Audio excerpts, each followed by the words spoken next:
Assalamualaikum warahmatullahi wabarakatuh. Nama saya Arif Rosyid Prasetyo, NRP 15 2019-082. Di sini saya perwakilan dari kelompok B1 yang akan mempresentasikan tentang aplikasi saya uh, untuk mendeteksi objek dengan metode Ocu Thresholding. Baik, di sini adalah library yang digunakan pada aplikasi yang telah kami buat. Kemudian dilanjutkan dengan fungsi untuk describe shapes, di mana describe shapes ini menggunakan atau ekstraksi fitur ini menggunakan Jarnek Moment. Tetapi sebelum lanjut ke Jarnek Moment, untuk pre-processingnya itu kami menggunakan pertama-tama yang sudah pasti yaitu citra yang diinputkan, kemudian akan digrescalekan menggunakan CV2 color, kemudian akan di blur ini berfungsi untuk mengurangi noise pada citra, yaitu untuk memblurnya itu menggunakan fungsi CV2 Gaussian blur. Setelah di blur setelah di filter menggunakan CV2 Gaussian blur, kemudian untuk Jarnek Moment, citra yang digunakan harus berbentuk citra biner. Oleh karena itu, untuk membinerkan citra yang telah di blur ini, kami menggunakan Ocu Thresholding, di mana Ocu Thresholding ini menggunakan Ocu yang terbaik untuk men-thresholdingkan metode yang terbaik untuk thresholdingan atau membinarisasi sebuah citra, di mana Ocu Thresholding ini nilai thresholdingnya didapatkan dari rataan nilai histogram dari si citranya itu sendiri, sehingga mendapatkan nilai ambang atau nilai thresholding yang sangat optimal. Setelah di thresholding, kemudian citra akan sebelum masuk ke Jarnek Momentnya atau sebelum dicari konturnya, maka citra harus melewati proses closing, di mana proses closing ini pertama-tama citra akan didilasi, yang kemudian citra akan dierosi. Setelah melewati proses closing, kemudian citra akan dicari konturnya. Kemudian setelah dicari kontur, maka akan masuk ke perulangan kontur, di mana pertama akan membuat kosong ya, mask kosong untuk konturnya, kemudian akan mengekstraksi bondingnya menggunakan box ROI. Nah, kemudian setelah itu maka disinilah untuk menekstraksi fiturnya menggunakan Mahotas fitur Jarnek Moment. Dimana Jarnek Moment ini memang ada di library Mahotas. Setelah dimasukkan ke dalam fitur-fitur ini dimasukkan ke dalam fitur sini, maka fitur sini saya masukkan lagi ke dalam save fitur, di mana save fitur sini merupakan array yang telah dibuat sebelumnya. Setelah ini untuk untuk mendapatkan si ekstraksi cirinya ya. Untuk ekstraksi cirinya dilanjutkan dengan proses klasifikasi. Untuk proses klasifikasinya itu menggunakan if sederhana, di mana if sederhana ini yaitu dengan cara didapatkan dari nilai i-nya, di mana nilai i-nya itu didapatkan juga dari np-admin d, di mana d-nya itu hasil dari perbandingan antara fitur data latih. Jadi program ini sebelum mendeteksi harus diinputkan terlebih dahulu data latihnya terlebih dahulu, kemudian baru citra yang akan dideteksinya. Nah, di sini data latihnya ini adalah lat features. Lat features ini didapatkan dari sini ya. Untuk latihan features di sini. Kenapa ini dipisah? Karena untuk mengurangi error dan untuk mempermudah ketika mengirim data dari si fungsi data latih, karena akan dibuat jadi dua button yang terpisah. Jadi saya pisah, di mana nanti akan menggunakan self.list dan self.cnts ini atau contours, untuk contours di sini. Nah, nanti akan dipanggil di button Jarnek ini atau fungsi Jarnek.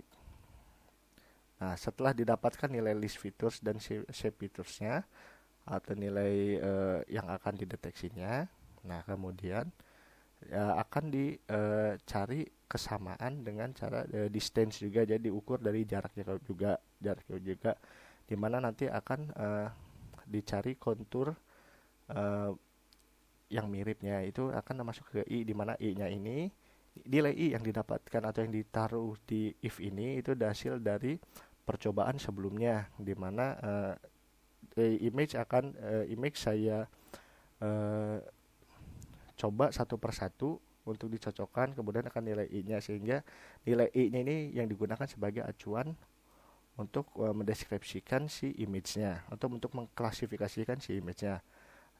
Dilanjutkan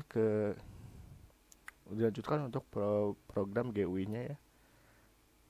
Cara kerja GUI-nya.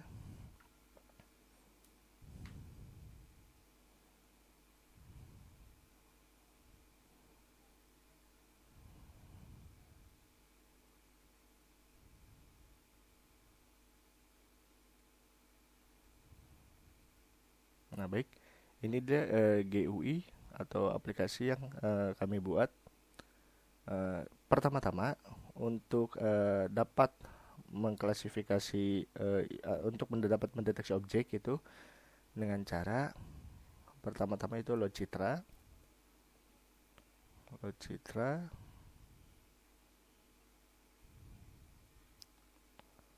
Setelah di load citra, cari image-nya, misalkan di gambar. Nah, di sini saya ada foto gunting. Nah, foto gunting. Kemudian akan saya latih. Nah, hingga ada pemberitahuan data latih berhasil. Oke. Kemudian saya masukkan citra yang akan deteksi. Jadi dideteksi di sini yaitu di mana ada beberapa objek yang saya kumpulkan menjadi satu. Kemudian program ini akan dapat mengenali benda mana gunting tersebut yang tadi sudah dilatih gitu. Contohnya ini kan ini, kemudian saya open di sini. Nah, di sini ada keterangan juga di sini untuk data latihnya, ada nilai thresholdnya juga. Saya cantumkan. Kemudian di sini ada fungsi crop juga, crop ROI. Kemudian ada di sini baru kemudian tombol Zernike-nya ini untuk di mana tombol satu tombol ini akan mengeluarkan juga citra hasil Gaussian-nya, output-nya, kemudian hasil closing-nya juga akan ditampilkan di sini dengan satu tombol ini. Dan juga untuk hasil klasifikasinya juga dan hasil citranya. Baik.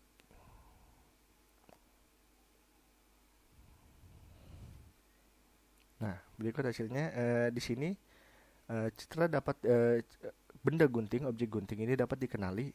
Di hasil citra di sini ada bonding atau kotak box ROI berwarna hijau, di mana di sini ada tulisan juga gunting dan hasil klasifikasinya juga gunting.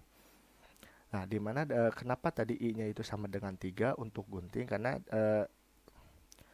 hasil dari I-nya ini sendiri emang hasilnya 3. Nah, pada program ini terdapat kelemahan, yaitu di mana jika kita rubah ukuran ukuran citranya, maka hasil dari I-nya ini juga akan berubah. Di situ adalah kelemahan untuk program ini.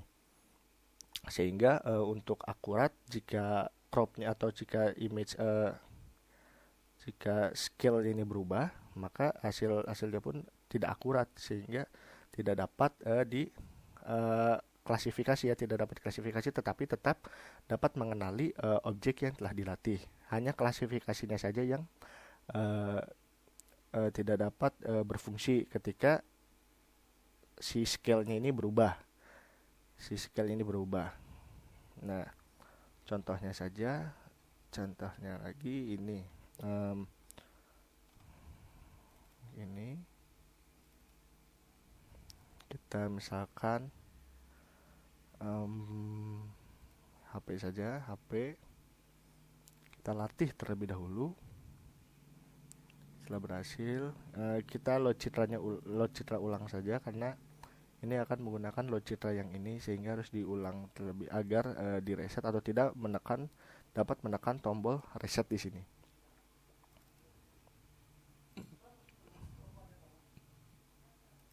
Nah, baik. Setelah ini kemudian di Zernike.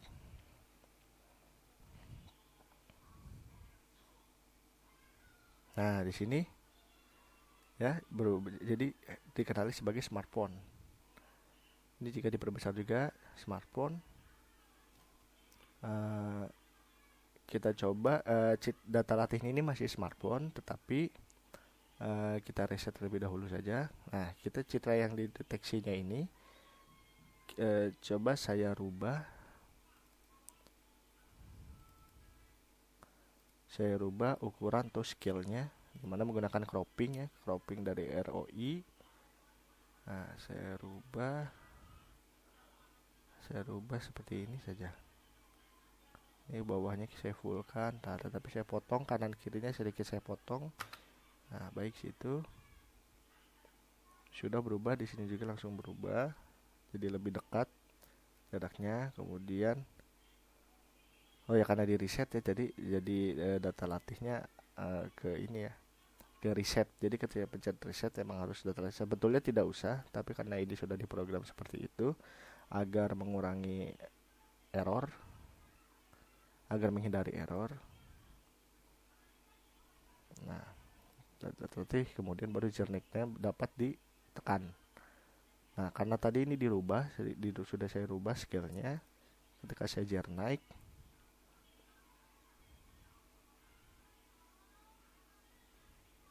nah beberapa untuk hasil sekarang, ketika saya rubah sedikit, nilai i-nya masih dalam ambang. Jadi dia masih menampilkan 5, tetapi pada beberapa citra atau pada beberapa hasil, ketika shape-nya ini dipotong terlalu lebar atau gambarnya menjadi sangat lebar, maka klasifikasi ini tidak dapat mengenali bahwa itu smartphone. Tetapi untuk si ROI-nya atau bonding ini, dia akan tetap mendetek gambar yang sama seperti citra latihnya. Kemudian ada beberapa seperti ini histogram ya, histogram RGB. Nah, ada histogram RGB-nya, kemudian ada histogram grayscale-nya juga yang mungkin tidak akurat karena hasil gambarnya pun RGB. Karena ini buatan reset. Kemudian untuk cropping si citranya. Baik, sekian dari kelompok B1. Mohon maaf bila ada kesalahan mohon maaf bila kekurangan ataupun kesalahan kata yang diucapkan. Terima kasih atas perhatiannya. Wassalamualaikum warahmatullahi wabarakatuh.